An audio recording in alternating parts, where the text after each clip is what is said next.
हिन सवाल में पाण खे एक्स मालूम करणो आहे ऐं एक्स जो जेको बि सॉल्यूशन अचे थो उन जो ग्राफ ठाहिणो आहे।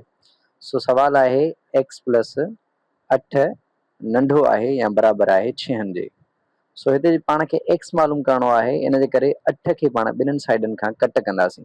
सो जेकॾहिं 8 खे पाण हिन साइड खां बि कट कयूं त हुन साइड खां बि पाण कट करणो पवंदो, छाकाणि त पाण खे सिर्फ़ु ऐं सिर्फ़ु एक्स जो वैल्यू मालूम करणो आहे। सो हीअ थी वेंदो -8 हिन पासे खां बि ऐं हिन पासे खां बि -8।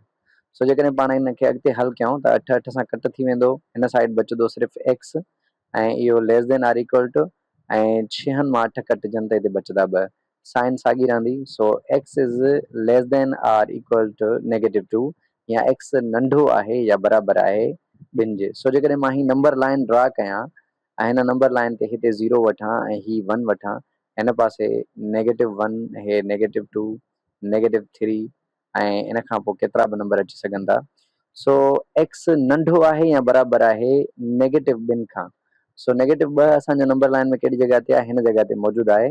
सो हिन जॻह खां नंढो यानी असां खॿे पासे जी तरफ़ वेंदासीं, त इन खां खॿे पासे तरफ़ केतिरो बि असां वञूं उहो ही जेकी असांजी इनइक्वलिटी आहे उनखे सेटिस्फाई कंदो, छाकाणि त उहे एक्स जा वैल्यू थी सघनि था हिन पासे खां पोइ केतिरा बि थी सघनि था इंफिनिटी ताईं, पाण केतिरो बि वञी सघूं था। इन खां अलावा अगरि पाण को बि नंबर वठंदासीं त उहो इनइक्वलिटी खे सेटिस्फाई न कंदो।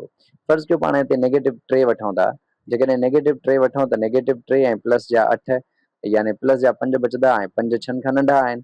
ऐं जेकॾहिं इन जॻह ते पाण ॿियो नंबर वठूं जीअं ही 1 आहे नेगेटिव जो, ऐं नेगेटिव जो जेकॾहिं 1 वठूं त -1 प्लस 8 त इहो थी वेंदो 7 7 नंढो नाहे 6 खां।